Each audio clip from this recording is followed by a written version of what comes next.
अस्सलाम वालेकुम स्टूडेंट्स। आज के लेक्चर में हम स्टार्ट करेंगे कम्युनिटी हेल्थ नर्सिंग का unit number 2, immunization and tropical disease. तो सबसे पहले हम देखते हैं इसका कंटेंट, इसमें हमने कौन कौन से ऑब्जेक्टिव्स कवर करने हैं। सबसे पहले हम देखेंगे expanded programme for immunisation, EPI in Pakistan. ठीक है, ये पूरा एक टेबल दिया हुआ है आपकी बुक पे, तो हम ये कवर करेंगे डिटेल में। उसके बाद हमने क्या पढ़ना है, टाइप्स ऑफ इम्यूनिटी। पहले हम डिफाइन करेंगे इम्यूनिटी क्या होती है, उसके बाद इसकी डिफरेंट टाइप्स को हम पढ़ेंगे। ठीक है, उसके बाद क्या है, list 7 childhood communicable diseases covered by EPI. Then हमारे पास क्या है, टाइप्स ऑफ वैक्सीन्स, ये हम देखेंगे। इंपॉर्टेंस ऑफ चाइल्डहुड इम्यूनाइजेशन क्या क्या है, ये हम पढ़ेंगे। इसके डिफरेंट पॉइंट्स दिए होंगे आपकी बुक के ऊपर। उसके बाद कोल्ड चेन क्या होती है, इसका पूरा प्रोसेस क्या होता है। ठीक है, नर्सिस की क्या क्या रिस्पॉन्सिबिलिटीज़ होती हैं कोल्ड चेन को मेंटेन करने के लिए। ठीक है, उसके बाद क्या है, डिस्कस द फैमिली और कम्युनिटीज प्रैक्टिसेस टुवर्ड इम्यूनाइजेशन। और लास्ट पे health education and post vaccination teaching. तो ये कुछ ऑब्जेक्टिव्स हमने कवर करने हैं आज के लेक्चर में। तो स्टार्ट करते हैं। ये आपका चैप्टर नंबर होगा नवीद आलम की बुक से 6 इम्यूनोलॉजी। ठीक है, तो हम पढ़ेंगे सबसे पहले आपका जो कंटेंट में क्वेश्चंस हैं उनको कवर करेंगे, और बाकी जो एक्स्ट्रा टॉपिक हैं जो कि इंपॉर्टेंट हैं और आपके पेपर में आए हुए हैं तो हम वो भी साथ साथ कवर करेंगे। तो स्टार्ट करते हैं। सबसे पहले आपका क्वेश्चन जो था, इम्यूनिटी क्या होती है, इसकी टाइप्स कौन कौन सी होती हैं, तो हम इसको स्टार्ट करते हैं आज। ठीक है, तो स्टार्ट करें। सबसे पहले डेफिनेशन क्या है इम्यूनिटी की। It is the defence mechanism of the body. ठीक है, बेसिकली जो हमारा बॉडी का डिफेंस मैकेनिज्म होता है, किसी भी फॉरेन सब्सटेंस के अगेंस्ट जो हमारी बॉडी रिएक्ट करती है उसको रिमूव करने के लिए, हमें डिजीज से प्रिवेंट करने के लिए, उसको हम कहते हैं इम्यूनिटी। ठीक है, तो ये आपने इसकी हाईलाइट करनी है डेफिनेशन, ये पेपर में आई हुई है। उसके बाद जो हमारा क्वेश्चन है कंटेंट में, टाइप्स ऑफ इम्यूनिटी या फिर क्लासिफिकेशन ऑफ इम्यूनिटी, ये हम करते हैं। इसकी दो बेसिक टाइप्स हैं, एक होती है इनेट जिसका दूसरा नाम है नॉन स्पेसिफिक इम्यूनिटी, और दूसरी टाइप है इसकी एक्वायर्ड और स्पेसिफिक इम्यूनिटी। ठीक है, तो इन दोनों को हम डिटेल में पढ़ेंगे, इनके आगे फर्दर सब टाइप्स देखेंगे कौन कौन सी होती हैं। तो जो इसकी फर्स्ट वन है इन्नेट। इन्नेट का मतलब होता है बाय बर्थ, कि जो हमारी बॉडी के अंदर बाय बर्थ प्रेजेंट होती है तमाम लिविंग ऑर्गेनिजम्स के अंदर, उसको हम कहते हैं इन्नेट इम्यूनिटी। ठीक है, किसी भी फॉरेन सब्सटेंस के अगेंस्ट, किसी भी एंटीजन के अगेंस्ट जो हमारी बॉडी रिएक्ट करती है, डेट इज इन्नेट और नॉन स्पेसिफिक इम्यूनिटी। ठीक है, इसमें अब एग्जांपल यहाँ पे दी हुई है, जैसे कि हमारी जो स्किन और म्यूकस मेम्ब्रेन है, ठीक है, वो रेजिस्ट करती है किन चीज़ों को, जब कोई भी हमारी बॉडी पे अटैक होता है ऑर्गेनिजम्स का या फॉरेन सब्सटेंसेस का, तो जो स्किन और म्यूकस मेम्ब्रेन है वो प्रोटेक्ट करती है हमें। ठीक है, उसके बाद क्या है, जैसे कि WBCs हैं, ये हमारी बॉडी में ऑलरेडी प्रेजेंट होते हैं, और उनका काम क्या होता है, फेगोसाइटोसिस करना। ये आपने पढ़ा होगा उसके अंदर, बायोकेमिस्ट्री के अंदर भी पढ़ा होगा इसका पूरा प्रोसेस क्या क्या होता है, और माइक्रोबायोलॉजी में पढ़ा होगा कि फेगोसाइटोसिस किस तरह होती है, जो WBCs हैं वो किस तरह से इंगल्फ करते हैं हमारे माइक्रो ऑर्गेनिजम्स को। ठीक है, उसके बाद क्या है, एसिड इन स्टमक। अब आपको पता है कि जो HCl हमारी स्टमक में प्रोड्यूस होता है वो भी डिफरेंट अपने जो है एक्शंस परफॉर्म करता है और ऑर्गेनिजम्स को डिस्ट्रॉय करता है। ठीक है, उसके बाद लाइसोजाइम्स, कुछ इंजाइम्स ऐसे होते हैं, और natural killer cells in blood जो कि हमारी बॉडी को प्रोटेक्ट करते हैं, हमारे जो भी एंटीजेंस एंटर होते हैं हमारी बॉडी में उनके अगेंस्ट ये हमें इम्यूनिटी प्रोवाइड करते हैं। ठीक है, तो ये बेसिकली कौन सी इम्यूनिटी है, इन्नेट और नॉन स्पेसिफिक। मतलब कि नॉन स्पेसिफिक का मतलब ये है कि किसी भी तरह का जो बैक्टीरिया है, किसी भी तरह का कोई भी एंटीजन है या कोई फॉरेन ऑर्गेनिज्म है, उसके अगेंस्ट हमारी बॉडी एक्ट करती है। ठीक है, that is non specific immunity. उसके बाद आगे हम देखें तो सेकंड टाइप क्या है, एक्वायर्ड और स्पेसिफिक इम्यूनिटी। अब एक्वायर्ड का मतलब क्या है कि जो हम अपनी लाइफ टाइम में एक्वायर करते हैं, जैसे कि हमारी बॉडी में कोई भी एजेंट आता है, कोई भी एक्सपोजर होता है हमारी बॉडी का किसी एंटीजन के साथ, किसी भी फॉरेन पार्टिकल के साथ, तो हमारी जो बॉडी रिएक्ट करती है डिफरेंट, इसके आगे फॉर्म्स होती हैं, या तो वो एंटीबॉडीज प्रोड्यूस करेगी, ठीक है, या फिर जो सेल्स होते हैं हमारी बॉडी के अंदर वो जो है वो उसके रिस्पॉन्स में अपना एक्शन परफॉर्म करेंगे। ठीक है, तो ये होती है acquired immunity. This type of immunity is present only in vertebrates. ठीक है, ये आपने इसका एमसीक्यू मार्क करना है। अब या तो ये जो इम्यूनिटी है वो या तो मीडिएट होगी एंटीबॉडीज के थ्रू, ठीक है, स्टार्ट होगी, एंटीबॉडीज जो है वो हमारी बॉडी में प्रोड्यूस होंगी और वो अपना एक्शन परफॉर्म करेंगी, और या फिर जो लिम्फोइड सेल्स होते हैं वो इम्यूनिटी प्रोवाइड करेंगे हमें। ठीक है, तो दो तरह से ये होती है, by the antibodies and by the lymphoid cells. आगे इसकी देखें तो दो टाइप्स होती हैं इसकी, एक्टिव इम्यूनिटी और पैसिव इम्यूनिटी। ठीक है, अब जो एक्टिव इम्यूनिटी है उसकी भी आगे फर्दर दो सब टाइप्स होती हैं, या तो नेचुरल हो सकती है और या फिर आर्टिफिशियल हो सकती है। इसी तरह जो पैसिव इम्यूनिटी है उसकी भी आगे दो फॉर्म्स हैं, नेचुरल भी और आर्टिफिशियल भी। ठीक है, तो सबसे पहले हम देखते हैं एक्टिव इम्यूनिटी क्या होती है और पैसिव इम्यूनिटी क्या होती है। तो जो एक्टिव इम्यूनिटी होती है बेसिकली वो किस तरह से प्रोड्यूस होती है हमारी बॉडी के अंदर, जो इंडिविजुअल है वो किस तरह से डेवलप करता है as a result of infection और बाय स्पेसिफिक इम्यूनाइजेशन। ठीक है, इसके दो मेथड्स होते हैं, ये किस तरह से हमारी बॉडी में जो है वो प्रोड्यूस होती है एक्टिव इम्यूनिटी।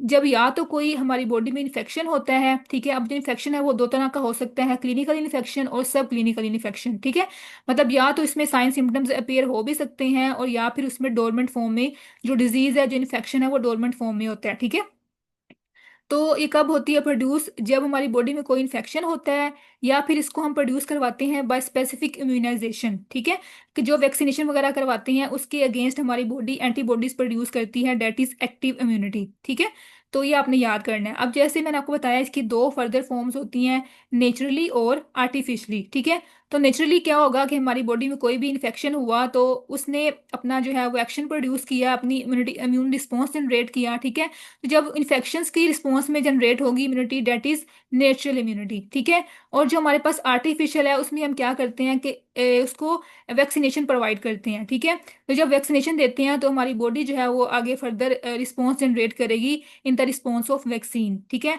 अब जो वैक्सीन है वो आगे हम पढ़ेंगे इसकी कौन कौन सी टाइप्स होती हैं, लाइव वैक्सीन्स होती हैं, किल्ड वैक्सीन्स होती हैं और मिक्स्ड वैक्सीन्स होती हैं। ठीक है, तो जो वैक्सीन्स के रिस्पॉन्स में हमारी बॉडी जनरेट करती है इम्यूनाइजेशन का प्रोसेस, डेट इज आर्टिफिशियल। ठीक है, क्योंकि ये हम खुद जो है वो एडमिनिस्टर कर रहे होते हैं बॉडी के अंदर वैक्सीन। तो ये हमारे पास दो फॉर्म्स थी एक्टिव इम्यूनिटी की, नेचुरल और आर्टिफिशियल। ठीक है, आगे हम देखें तो पैसिव इम्यूनिटी कौन सी होती है। पैसिव इम्यूनिटी ऐसी इम्यूनिटी होती है जिसमें हमारी बॉडी जो है उसके अंदर हम इंसर्ट करते हैं, एडमिनिस्टर करते हैं रेडीमेड एंटीबॉडीज। मतलब कि एक तो ये है ना हमारी बॉडी खुद प्रोड्यूस कर रही होती है जैसे कि एक्टिव इम्यूनिटी में था। ठीक है, लेकिन पैसिव इम्यूनिटी में क्या होता है कि हम बॉडी को रेडीमेड या प्री फॉर्म्ड एंटीबॉडीज दे रहे होते हैं। ठीक है, जो कि अपना जो है एक्शन परफॉर्म करेंगी बॉडी के अंदर। ठीक है, रादर देन के वो बॉडी खुद प्रोड्यूस करे, बल्कि हम उसको रेडीमेड दे रहे होते हैं। ठीक है, तो ये हमारे पास थी पैसिव इम्यूनिटी। अब इसके आगे फर्दर दो फॉर्म्स होती हैं, एक होती है नेचुरल और एक होती है आर्टिफिशियल। अब नेचुरल में क्या है, जैसे एक बच्चा जो है वो मदर जो है वो ट्रांसफर करती है एंटीबॉडीज को थ्रू द प्लेसेंटा। ठीक है, तो जो प्लेसेंटा के थ्रू बेबी में ट्रांसफर हो रही एंटीबॉडीज रेडीमेड या बनी बनाई पहले से ही, वो होती है नेचुरल फॉर्म में। ठीक है, उस इसी तरह जैसे इसकी सेकंड एग्जांपल है, ब्रेस्ट मिल्क में कुछ एंटीबॉडीज होती हैं जो कि जब बच्चा ब्रेस्ट फीड करता है तो उससे जो है वो ट्रांसफर हो जाती हैं चिल्ड्रन के अंदर। ठीक है, तो ये क्या है, बच्चा खुद नहीं प्रोड्यूस कर रहा बल्कि वो रेडीमेड या प्री फॉर्म्ड एंटीबॉडीज ले रहा है अपनी मदर से। ठीक है, तो ये हमारे पास क्या है, नेचुरल फॉर्म है। उसके बाद आर्टिफिशियल क्या है, आर्टिफिशियली में वही बात है कि इसमें हम जो है वो एडमिनिस्टर करते हैं बॉडी के अंदर जो जो कि हमारे पास पहले प्रिपेयर होती है। ठीक है, जो हमारे पास पहले प्रिपरेशन होती है एंटीबॉडी की बनी बनाई प्रिपरेशन, उसको हम बॉडी के अंदर एडमिनिस्टर कर रहे होते हैं, डेट इज आर्टिफिशियल फॉर्म। ठीक है, तो ये हमारे पास दो टाइप्स इसकी, एक्टिव इम्यूनिटी और पैसिव इम्यूनिटी। दोनों की आगे फर्दर फॉर्म्स थी नेचुरल और आर्टिफिशियल। ठीक है, तो ये आपने यहाँ तक करना है इसका। अगर पेपर में क्वेश्चन आ जाता है टाइप्स ऑफ इम्यूनिटी कौन कौन सी हैं, तो आपने लिखना है इनेट इम्यूनिटी और आगे एक्वायर्ड इम्यूनिटी। एक्वायर्ड के आगे हमने दो पढ़ी, एक्टिव और पैसिव। ठीक है, उसके बाद आपने ये कुछ एमसीक्यूज यहाँ से याद कर लेने हैं कि इन दोनों में डिफरेंस क्या होता है एक्टिव इम्यूनिटी और पैसिव इम्यूनिटी में। जो एक्टिव इम्यूनिटी है बेसिकली वो थोड़ा टाइम लेती है डेवलप होने में। ठीक है, लेकिन ये जो हमारे पास है वो सुपीरियर होती है, इसका ज़्यादा बेनिफिट होता है। वो क्यों होता है, क्योंकि इसका जो ड्यूरेशन है प्रोटेक्शन का वो लॉन्ग लास्टिंग होता है एक्टिव इम्यूनिटी का। ठीक है, उसके बाद जो इसकी एफिकेसी होती है वो 100% होती है। ठीक है, इसकी जो इफेक्टिवनेस है, उसके बाद ये चीपर होती है और इसमें जो साइड साइड इफेक्ट्स आते हैं, साइड रिएक्शंस आते हैं वो बहुत कम होते हैं। ठीक है, तो इस तरह से आपने इसको याद कर लेना है। तो हमारा जो फर्स्ट क्वेश्चन था इसका कंटेंट में टाइप्स ऑफ इम्यूनिटी, वो कंप्लीट हो गया है। ठीक है, आगे हम देखें तो इसका जो सेकंड ये करते हैं हम क्वेश्चन इसका टाइप्स ऑफ वैक्सीन्स। ठीक है, अब ये क्वेश्चन जो है वो इंपॉर्टेंट है, ये पेपर में काफ़ी दफ़ा आया हुआ है, टाइप्स ऑफ वैक्सीन्स कौन कौन सी होती हैं। तो इसके बाद हम ये कवर करते हैं अब। ठीक है, सबसे पहले हम डिफाइन करेंगे वैक्सीन्स होती क्या है। वैक्सीन बेसिकली क्या है, it is an immunobiological substance designed to produce specific protection against a given disease. ठीक है, जो वैक्सीन है वो हमारे पास एक इम्यूनोबायोलॉजिकल सब्सटेंस है जो कि हमारी बॉडी को प्रोटेक्ट करती है अगेंस्ट अ गिवन और एनी डिजीज। ठीक है, अब इसकी देखिए हमारे पास जो टाइप्स हैं वो कौन कौन सी हैं। इसकी चार बेसिक टाइप्स हैं, लाइव एटुमिनेटेड वैक्सीन्स, उसके बाद इनएक्टिवेटेड और किल्ड वैक्सीन्स, उसके बाद टॉक्सोइड्स और लास्ट पे है कंबाइंड प्रिपरेशंस। ठीक है, तो ये चार टाइप्स इंपॉर्टेंट हैं, इनको हम देखते हैं वन बाय वन इनमें क्या डिफरेंस है। सबसे पहले क्या है, लाइव एटुनिएटेड वैक्सीन्स। ठीक है, अब इसके नाम से शो हो रहा है लाइव, इसमें जो ऑर्गेनिजम्स होते हैं प्रेजेंट वो लाइव होते हैं। ठीक है, और इसके अलावा अब इसका जो यहाँ पे वर्ड लिखा हुआ है एटुनुएटेड, इसका क्या मतलब है। अच्छा, ये आगे हम पढ़ते हैं। इसमें क्या होता है कि जो ऑर्गेनिजम्स इसके अंदर प्रेजेंट होते हैं जो कि जिनसे हम वैक्सीन्स प्रिपेयर करते हैं वो अलाइव होते हैं, और उनकी जो विरुलेंस होती है, मतलब कि डिजीज को स्प्रेड करने की जो एबिलिटी होती है वो खत्म हुई होती है। ठीक है, these organisms have lost their virulence and retained their antigenicity and are prepared by treatment और रिपीटेड सब कल्चर्स। ठीक है, अब आपने यहाँ से इसको इंपॉर्टेंट ये लाइन याद करनी है कि जो वैक्सीन्स के अंदर ऑर्गेनिजम्स होते हैं वो क्या होते हैं, उनकी जो विरुलेंस होती है वो खत्म हुई होती है, क्योंकि आगे वो किसी डिजीज को ट्रांसमिट नहीं कर सकते। ठीक है, इनकी जो पैथोजेनिसिटी होती है वो लॉस्ट हुई होती है, लेकिन जो इसकी एंटीजेनिसिटी है, किसी भी एंटीजन को किल करने की जो एबिलिटी है वो प्रेजेंट होती है। ठीक है, तो ये आपने याद करनी है। उसके बाद आगे देखें तो इसमें जो एग्जांपल्स आपने करनी है कौन कौन सी ऐसी वैक्सीन्स हैं जो कि लाइव वैक्सीन्स होती हैं। इसमें हमारे पास जो बैक्टीरियल है वो बीसीजी, टाइफाइड, ठीक है, और प्लेग, इनकी जो वैक्सीन्स हैं वो ओरल होती हैं।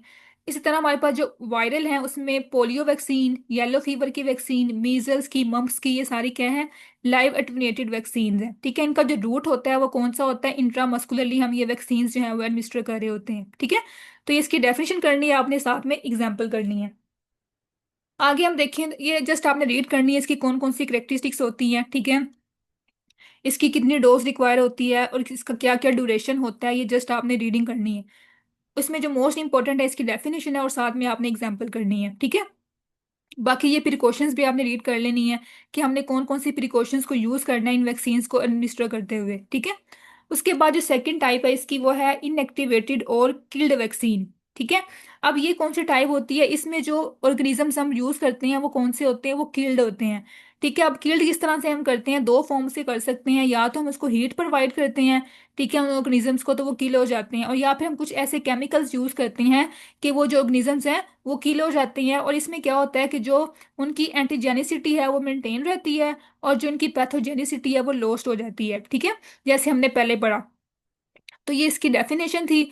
उसके बाद देखें तो इसकी एग्जांपल में जो वैक्सीन हमारे पास हैं most common, cholera, pertussis, meningitis, influenza, इनकी जो वैक्सीन्स हैं वो हमारे पास होती हैं कील्ड वैक्सीन। ठीक है, उसके बाद जो वायरल डिजीजेज हैं जैसे कि रेबीज है, ठीक है, पोलियो, पोलियो के आगे दो वैक्सीन्स होती हैं पोलियो की, ये आगे हम पढ़ेंगे कौन कौन सी टाइप्स होती हैं। ठीक है, हेपेटाइटिस बी की वैक्सीन जो है वो कील्ड वैक्सीन होती है, इंसेफेलाइटिस की वैक्सीन कील्ड होती है। ठीक है, उसके बाद इसका जो रूट है वो कौन सा होता है, दो रूट्स हो सकते हैं, सबक्यूटेनियस भी हम इसको दे सकते हैं और आईएम भी दे सकते हैं। ठीक है,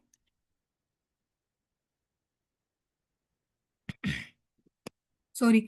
उसके बाद आगे आपने इसकी भी वैसे याद कर लेनी है, करेक्टरिस्टिक्स कौन कौन सी होती हैं, कितनी हमें डोज देनी है और कौन कौन सी प्रिकॉशंस को हमने यूज करना है। ठीक है, तो ये इसकी थी सेकंड टाइप। आगे हम देखें तो थर्ड टाइप इसकी कौन सी है, टोक्सोइड्स। अच्छा, अब टोक्सोइड्स बेसिकली ये भी एक टाइप है वैक्सीन की। इसमें क्या होता है कि कुछ ऐसे एक्सोटोसिन्स होते हैं जो कि प्रोड्यूस करते हैं डिफरेंट ऑर्गेनिजम्स। ठीक है, वो आगे जो है ना वो उनको डिजीज कॉज कर रहे होते हैं ऑर्गेनिजम्स को, तो हमारा बेसिक इसमें जो पर्पस होता है उनको किल करना होता है, एक्सोटोक्सिन को। ठीक है, तो इसमें हम क्या करते हैं, ऐसी वैक्सीन देते हैं जो कि इन एक्सोटोक्सिन को डिस्ट्रॉय करते हैं। ठीक है, अब इसमें क्या होता है कि जो इसकी टॉक्सिसिटी होती है, जो ये जो प्रोड्यूस करे होते हैं एक्सोटोसिन, उसको हमने खत्म करना होता है। तो जब इसमें हम ये प्रोवाइड करते हैं, बॉडी में इसको एडमिनिस्टर करते हैं टॉक्सोइड्स को, तो क्या होता है कि टॉक्सिसिटी जो है वो डिस्ट्रॉय हो जाती है, लेकिन जो एंटीजेनिसिटी है वो क्या होती है, रिटेन रहती है। ठीक है, जैसे हमने पहले पढ़ा। तो ये इसकी डेफिनेशन आपने याद कर लेनी है। उसके बाद क्या है, इसमें जो एग्जाम्पल आपने याद करनी है, डिप्थेरिया की वैक्सीन जो है वो टॉक्सोइड फॉर्म में होती है, टेटनस टॉक्सोइड इसके नाम से शो हो रहा है। ठीक है, तो ये आपने याद कर लेना। इसका बेसिक जो है ना पर्पस ये होता है कि हमने जो इसमें प्रोड्यूस होता है एक्सोटोसिन, उसको जो है ना किल करना होता है, उसको न्यूट्रलाइज करना होता है। ठीक है, तो इसका मोड ऑफ एक्शन भी वही है। उसके बाद आगे फोर्थ टाइप कौन सी होती है, कॉम्बिनेशन। कॉम्बिनेशन में क्या है कि हम इसमें डिफरेंट काइंड्स के जो है वो इम्यूनाइजिंग एजेंट्स यूज कर रहे होते हैं एक वैक्सीन के अंदर। ठीक है, उसको हम कहते हैं मिक्स्ड और कंबाइंड वैक्सीन। अच्छा, अब इसकी एग्जांपल हमारे पास क्या क्या है।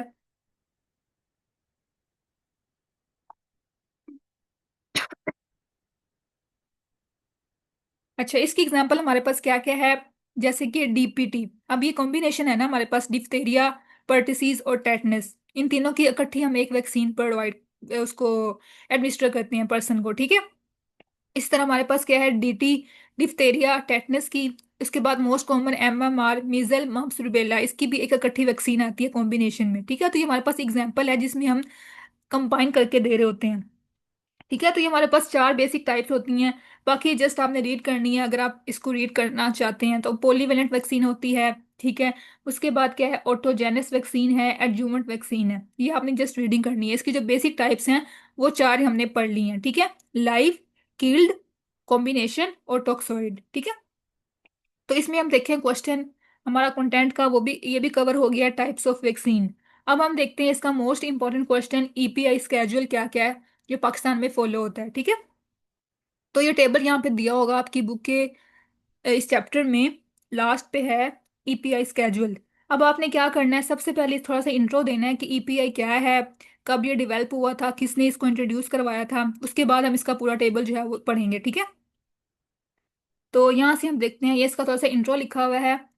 Expanded Program of Immunization, EPI was started by WHO in 1974। ठीक है, ये स्टार्ट कब हुआ था, अब ये आपने एमसीक्यूज जो है वो हाईलाइट कर लेना है, यहाँ से एमसीक्यूज आ जाते हैं। 1974 में डब्ल्यू ने इसको स्टार्ट किया था। ठीक है, और इसमें जो है मेजर 6 कम्युनिकेबल डिजीज को कंट्रोल करने के लिए पाकिस्तान ने इस प्रोग्राम को स्टार्ट किया था। ठीक है, उसके बाद फिर डब्ल्यू यूनिसेफ की कंट्रीब्यूशन के साथ आगे फर्दर इसमें इस पे सर्वे हुआ और इसके ऊपर फर्दर वर्क हुआ। इसमें और भी काफ़ी डिजीजेज ऐड हुई जिसके अगेंस्ट जो है वो वैक्सीनेशन इंट्रोड्यूस करवाएगी। ठीक है, अब हम देखें तो इसमें जो हमारा क्वेश्चन था, कौन कौन सी ऐसी डिजीजेज हैं जो कि ईपीआई स्केड्यूल हमारा कवर करता है।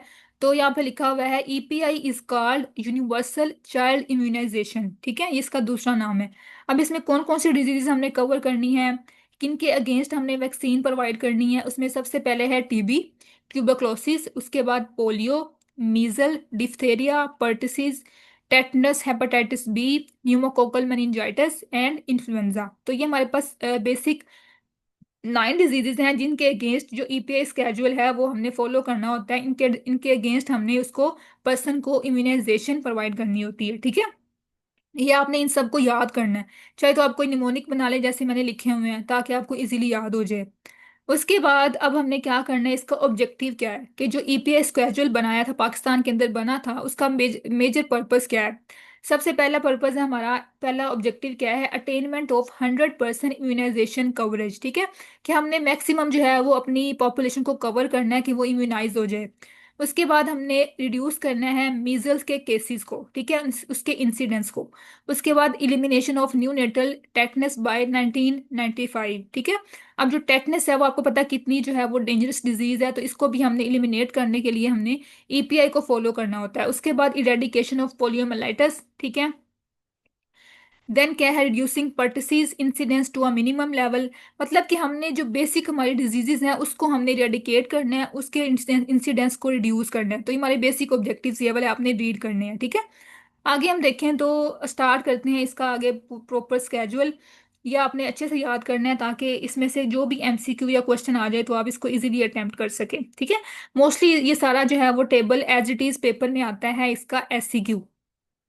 ठीक है, अच्छा, ये हमारे पास है स्केड्यूल। अब आपने करना क्या है, इसमें सबसे पहले आपने देखना है कि जो इसका स्केड्यूल है उसमें कौन कौन सी एज पे हम देते हैं वैक्सीन। ठीक है, टाइम, टाइम क्या है, सबसे पहले एट बर्थ कौन कौन सी वैक्सीन देते हैं, उसके बाद 6 वीक्स पे कौन सी होती हैं, 10 वीक्स पे कौन सी होती हैं, 14 वीक्स पे कौन सी होती हैं। ठीक है, उसके बाद 9 मंथ्स पे होती है, फिर 15 मंथ्स पे, और फिर इसके अलावा 20 to 23 मंथ्स पे बूस्टर डोज होती है। ठीक है, तो आपने पहले आपने इसका टाइम याद करना है, उसके बाद आपने वैक्सीन याद करनी है। जैसे कि अब बर्थ है, बर्थ में हम जो है ना 2 से 3 वैक्सीन उसको एडमिनिस्टर करते हैं बेबी को।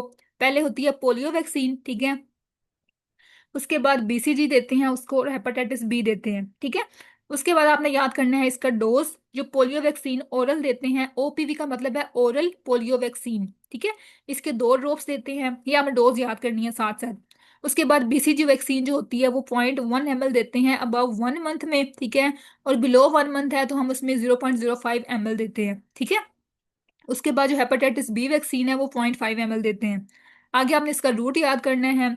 जो ओपीवी है वो ऑब्वियसली ओरल है तो उसको हम ओरली देते हैं। उसके बाद जो बीसीजी है वो हम देते हैं इंट्राडर्मल आईडी। ठीक है, उसके बाद जो हेपेटाइटिस बी है वो हम देते हैं इंट्रामस्कुलर। ठीक हो गया, सॉरी। उसके बाद आपने याद करनी है इसकी साइड। जो ओरल है वो तो फिर ओरल देते हैं बाय माउथ। उसके बाद जो बीसीजी वैक्सीन है वो आपको पता है इंट्राडर्मल देते हैं, तो राइट डेल्टोइड जो है ना साइड उस पे देते हैं। ठीक है, उसके बाद जो ये हमारे पास हेपेटाइटिस बी है वो इंट्रामस्कुलर है, तो मसल पे हम इसको एडमिनिस्टर करेंगे। ठीक है, तो इस तरह से आपने इसकी पहले वैक्सीन याद करनी है कि इस टाइम पे कौन सी हम वैक्सीन देते हैं, डोज याद करनी है, रूट याद करना है, साइट, और फिर लास्ट पे टाइप। ठीक है, टाइप इतनी इंपॉर्टेंट नहीं है लेकिन आपको इसका रूट डोज और साइट पता होना चाहिए। ठीक है, इस तरह से आगे देखें तो 6 वीक्स पे कौन सी होती हैं, ओपीवी। ठीक है, उसके बाद पेंटावेलेंट, पेंटावेलेंट में जो है वो आगे फर्दर 5 आती हैं। ठीक है, पेंटामीन 5। तो इसमें 3 तो ये होगी, डिप्थेरिया, पर्टिसिस और टेटनस की। उसके बाद हेपेटाइटिस बी और हीमोफिलस इन्फ्लुएंजा टाइप बी की। ठीक है, उसके बाद इसकी डोज, रूट और साइट। आगे रोटा वैक्सीन जो है वो हम देते हैं अगेंस्ट डायरिया। उसके बाद न्यूमोकोकल वैक्सीन देते हैं इस एज पे। ठीक है, तो आपने इस तरह से इसकी सारी याद करनी है, वैक्सीन कौन सी है, सॉरी, रूट, साइट और डोज। ठीक हो गया। अच्छा, ये हमारा हो गया क्वेश्चन ईपीआई स्केड्यूल का। और इसमें हमने कौन कौन सी डिजीज कवर करनी है ये आपने याद करनी है, तो 2 क्वेश्चन हमारे यहाँ से कवर हो गए। ठीक है, आगे हम देखें तो इस पे जो हमारा एक क्वेश्चन रह गया है मोस्ट इंपॉर्टेंट, कोल्ड चेन क्या होती है। ठीक है, कोल्ड चेन जो है इसकी हमने डेफिनेशन करनी है, उसके बाद हमने इसका पूरा प्रोसेस करना है कि ये इसमें कौन कौन से स्टेप्स इन्वॉल्व होते हैं, हमने किस तरह से इसको मेंटेन करना होता है। ठीक है, तो अब हम ये देखते हैं, उसके बाद मैं फिर आपको बताऊंगी कि हमने कौन कौन से क्वेश्चंस या कौन कौन से टॉपिक्स ऐसे हैं जो कि आपके कंटेंट में नहीं है लेकिन हमने बुक से कवर करने हैं क्योंकि वो पेपर में काफी दफा आए हुए हैं। ठीक है, तो अब हम देख लेते हैं कोल्ड चेन के बारे में थोड़ा पढ़ लेते हैं।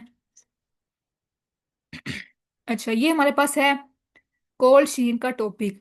बेसिकली कोल्ड चेन क्या होती है, अब जो हमारे पास वैक्सीन्स होती हैं ये आपको पता है कि हमने इनको प्रॉपर जो है वो स्टोर करना होता है, प्रॉपर आगे ट्रांसपोर्ट करना होता है। ठीक है, ताकि वो हमारे पास उसकी जो एक्चुअल फॉर्म है वो मेंटेन रहे और इसकी जो एफिकेसी है वो भी मेंटेन रहे। ठीक है, तो इसमें जो कोल्ड चेन क्या है, ये एक सिस्टम होता है storage and transport of vaccine at low temperature from manufacturers to actual vaccine site. ठीक है, मतलब कि कोल्ड चेन एक ऐसा प्रोसेस है जिसमें हम अपनी जो वैक्सीन हमने जो बेबी को या चिल्ड्रन को एडमिनिस्टर करनी होती है उसकी एक्चुअल साइट के ऊपर उसको हमने प्रॉपर स्टोर करना होता है, उसको ट्रांसपोर्ट करना होता है मैन्युफैक्चरर्स तक। ठीक है, तो ये एक पूरा सिस्टम जो है उसको हम कहते हैं कोल्ड चेन। अब जो वैक्सीन्स हैं, डिफरेंट वैक्सीन्स का अपना अपना टेम्परेचर होता है कि हमने उनको किस टेम्परेचर पे मेंटेन करना है कि उनकी जो एफिकेसी है, जो उनकी पोटेंसी है वो मेंटेन रहे। ठीक है, तो एक रिकमेंडेड टेम्परेचर जो है वो हमें बताया गया है, that is required to keep vaccines potent. ठीक है, अब वो टेम्परेचर आपने याद करना है जो कि एमसीक्यू भी आ जाता है। इस temperature is -2 to -8 degree centigrade. ठीक है, ये आपने इसका हाईलाइट कर लेना है। उसके बाद आगे हम देखें तो इसका जो पूरा प्रोसेस है इसमें कौन कौन से स्टेप्स इन्वॉल्व होते हैं। पहले जो है वो मैन्युफैक्चरर के पास वैक्सीन होती है जो कि उसको मैन्युफैक्चर करती है। ठीक है, उसके बाद आगे ये ट्रांसपोर्ट होती है, फिर ये आगे स्टोर्स तक जाती है। स्टोर्स जो हैं वो डिफरेंट टाइप्स के होते हैं। सेंट्रल वैक्सीन स्टोर होते हैं, उसके बाद रीजनल स्टोर्स होते हैं, ठीक है। उसके बाद ये आगे जाती हैं डिस्ट्रिक्ट हॉस्पिटल्स के अंदर, ठीक है। वहाँ से आगे ये ट्रांसपोर्ट होती हैं हेल्थ केयर सेंटर्स के अंदर। उसके बाद डिस्पेंसरीज में आ जाती हैं और फिर ये चाइल्ड को एडमिनिस्टर हो जाती हैं। तो ये एक पूरा प्रोसेस होता है कोल्ड चेन का, ठीक हो गया। उसके बाद आगे हम देखें तो अब हमने जो कोल्ड चेन को अपना सिस्टम को मेंटेन करना होता है, इसमें हमें कौन कौन से इक्विपमेंट्स चाहिए होते हैं, ठीक है। जारी बात, अब ये इतना लंबा प्रोसेस होता है ट्रांसपोर्ट का, तो इसमें हमने डिफरेंट इक्विपमेंट्स को यूज करना होता है, ठीक है। अब इसमें कौन कौन से हैं वो आपने याद करने हैं। सबसे पहले है वॉक इन कोल्ड रूम्स, ठीक है। ये होते हैं रीजनल लेवल के अंदर। इसमें जो हमारे पास वैक्सीन्स होती हैं उसको हम स्टोर कर सकते हैं अप टू 3 मंथ्स, ठीक है, इन रूम्स, इन कोल्ड रूम्स के अंदर। उसके बाद आते हैं कोल्ड बॉक्स, ठीक है। अब कोल्ड बॉक्स जो है वो आपको पता है सिंपली बॉक्सेस होते हैं जिसमें हमने वैक्सीन्स को स्टोर करना होता है। जो लार्ज क्वांटिटी की वैक्सीन्स होती हैं उनको हमने ट्रांसपोर्ट करवाने के लिए कोल्ड बॉक्सेस को यूज करते हैं, ठीक है। उसके बाद है वैक्सीन कैरियर। अब ये हम यूज करते हैं for transport of small quantities of vaccine, ठीक है। मतलब कि ये एक तरह का ये भी एक बॉक्स ही होता है, लेकिन इसकी जो साइज है वो कम छोटा होता है, ठीक है। इसमें जो कैपेसिटी होती है वायल्स की वो होती है 16 to 20 वायल्स, ठीक है। तो ये आपने याद करना है, इसको आपने हाईलाइट करना है। उसके बाद डे पैक्स, इसमें जो है वो कम वायल्स आती हैं, 6 to 8 वायल्स की कैपेसिटी होती है, ठीक है। जब हमने नियर बाय किसी एरिया में इसको करना हो, एडमिनिस्टर करना हो, वहाँ पे ट्रांसपोर्ट करना हो, तो तब हम ये यूज़ करते हैं। उसके बाद फ्लास्क आती हैं। These are use only when vaccine carriers are not available, ठीक है, तब हम ये यूज़ करते हैं। उसके बाद आइस पैक, ये आपको पता है कि इसमें जो है वो ये एक होते हैं प्लास्टिक बॉक्सेस होती हैं, ये आपने देखे भी होंगे, जिसमें वाटर वगैरह होता है और इसको हमने कोल्ड करने के लिए, उसको कोल्ड रखने के लिए वैक्सीन्स को ये हम यूज़ करते हैं, ठीक है, आइस पैक्स को, ताकि वो जो वैक्सीन है वो ख़राब ना हो। उसके बाद क्या है फ्रीजर और रेफ्रिजरेटर। अब इसमें आपको पता है कि जो टेम्परेचर है वो हमने मेंटेन करना होता है, वो हमने रखना होता है -15 to -25 डिग्री सेंटीग्रेड, ठीक है, उस फ्रीजर का जिसमें हमने वैक्सीन स्टोर करनी होती हैं। और vaccines that are placed in freezer are polio, measles and BCG, ठीक है। ये आपने इसका एमसीक्यू याद करना है कि हमने कौन सी ऐसी वैक्सीन्स हैं जो फ्रीजर में रखनी होती हैं, पोलियो, मीजल एंड बीसीजी।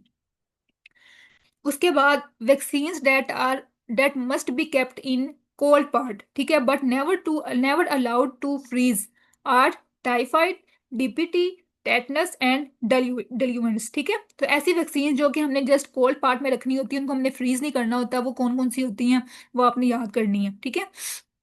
उसके अलावा जो हमारे पास होती हैं पोलियो, मीजल एंड बीसीजी, इनको हम कहते हैं ड्राइड वैक्सीन, जो कि हम रखते हैं फ्रीजर के अंदर, ठीक है। तो हमें डिफरेंस याद करना है।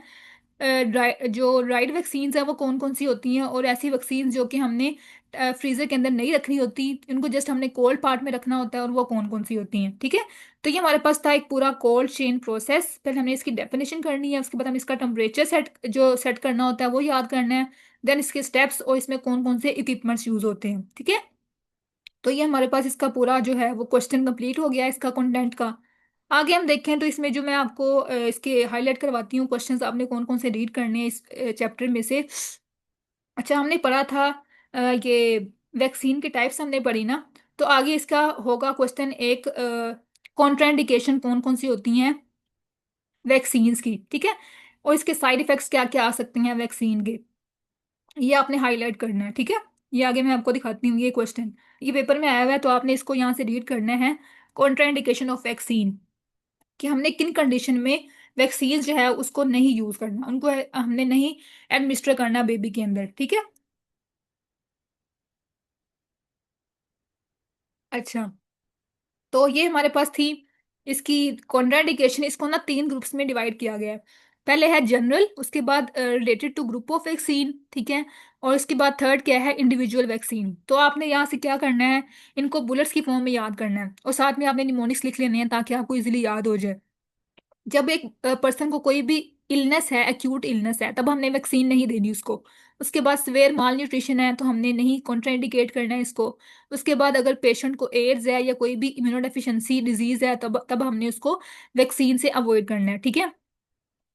उसके बाद हमने कब कब करना है, during pregnancy, during steroid therapy, या मतलब उसको कोई ना कोई स्टीरॉइड्स जा रहे होते हैं या फिर उसको कोई रेडिएशन थेरेपी चल रही होती है। उसके बाद during administration of anti metabolites, अब ये हमारे पास क्या है, ये कैंसर के अंदर हम देते हैं, एंटी कैंसर ड्रग्स होती हैं, तो हमने इसके अंदर भी वैक्सीन को अवॉइड करना है। ठीक है, उसके बाद क्या है, इंडिविजुअल वैक्सीन। जैसे कि अब एक पर्सन है, उसको डर्माटाइटिस है, ठीक है, उसको कुछ स्किन का इन्फेक्शन है, तो हमने उसमें बीसीजी जो वैक्सीन है उसको अवॉइड करना है, क्योंकि आपको पता है कि जो बीसीजी है वो हम देते हैं इंट्राडर्मल, तो उसको पहले डर्मस का इशू है, स्किन का इशू है, तो हमने उसको बीसीजी नहीं देनी। ठीक है, इस तरह अगर पेशेंट को डायरिया है तो डायरिया के अंदर हमने उसको पोलियो वैक्सीन नहीं एडमिनिस्टर करनी। ठीक है, उसके बाद अगर पेशेंट को फिट्स हो रहे हैं, कन्वल्जन्स हैं, फिब्राइल इलनेस है, तब हमने उसको पर्टिसिस की जो वैक्सीन है उसको वो एडमिनिस्टर नहीं करनी, अवॉइड करना है। उसके बाद कन्वल्जन्स अगर उसको हो रहे हैं तो हमने मीजल की वैक्सीन नहीं देनी। ठीक है, उसके बाद अगर उसको एक्टिव टीबी है तो तब हमने उसको वैक्सीन से अवॉइड करना है। ठीक है, तो ये हमारे पास कुछ ऐसी कॉन्ट्राइंडिकेशंस हैं जो आपने याद करनी है। उसके बाद आगे देखें तो इसके क्या है, एडवर्स इफेक्ट कौन कौन से आते हैं डिफरेंट वैक्सीन्स के। जैसे अब बीसीजी है, वो आपको पता है इंट्राडर्मल लगती है, तो इसमें कुछ जो है वो रिएक्शंस हो सकते हैं, लोकल रिएक्शन हो सकता है या फिर सुपरेटिव लिम्फ एडिनाइटिस हो सकता है। ठीक है, मतलब कि इन्फ्लेमेशन वगैरह हो सकती है, पस जनरेट हो सकती है उस जगह पे। उसके बाद बीसीजी ओस्टाइटिस हो सकता है, अरिथमा नोड्यूसम ये एक उसकी टाइप है स्किन रिएक्शन की। उसके बाद अल्सरेशन हो सकती है स्किन के ऊपर, किलोइड फॉर्मेशन मतलब स्कारिंग वगैरह हो सकती है, तो ये बीसीजी की कुछ हमारे पास एडवर्स इफेक्ट आ जाते हैं। उसके बाद मीजल के देखें तो ये आपको पता होगा, इसकी जो जनरल वैक्सीन के होते हैं, मॉडरेट फीवर इसमें हो जाता है, कन्वर्जन्स हो सकते हैं स्वेयर फॉर्म में। ठीक है, उसके बाद राइनोफिरिंजाइटिस हो सकता है। ठीक है, मतलब कि जो फेरिंग्स है और जो साइनसिस वगैरह है उसकी इन्फ्लेमेशन हो सकती है। उसके बाद डिप्थेरिया में क्या क्या होता है, फीवर हो सकता है और ग्रेनुलोमा फॉर्मेशन हो सकती है। ठीक है, उसके बाद पर्टिसिस में क्या क्या इसके एडवर्स रिएक्शंस आते हैं, स्किन रैशेस हो सकते हैं। उसके बाद इंजेक्शन वाली जगह पे एब्सेस बन सकता है, पस फॉर्मेशन हो सकती है। उसके बाद कन्वर्जन्स हो सकती हैं और इंसेफेलाइटिस भी हो सकता है, मतलब कि जो ब्रेन है उसका इन्फेक्शन हो सकता है। उसके बाद जो पोलियो वैक्सीन है उससे क्या होता है, इसकी जो हमारे पास हमने पढ़ा, इसकी दो फॉर्म्स होती हैं, एक होती है लाइव और एक होती है किल्ड। जो किल्ड वैक्सीन है वो हमारे पास हार्मलेस होती है, उसमें कोई रिएक्शन, कोई जो है ना इसका साइड इफेक्ट नहीं होता। लेकिन जो लाइव वैक्सीन है वो डिफरेंट रिएक्शंस कोज कर सकती है, इवन के पैरालिसिस भी कर सकती है। ठीक है, तो ये आपने इसके कुछ साइड इफेक्ट्स याद कर लेने हैं।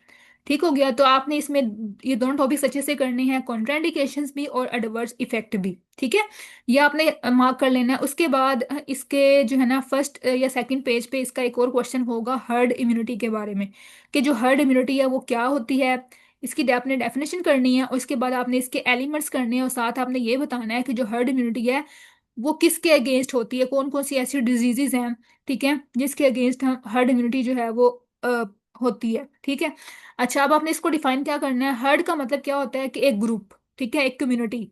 तो जो एक पर्टिकुलर डिजीज के अगेंस्ट एक पूरे ग्रुप की या एक पूरी कम्युनिटी की जो होती है इम्यूनिटी या लेवल ऑफ रेजिस्टेंस होता है उसको हम कहते हैं हर्ड इम्यूनिटी। ठीक है, ये आपने इसकी डेफिनेशन करनी है, उसके बाद आपने एग्जांपल करनी है, सिंपल सी यहाँ पे दी हुई है।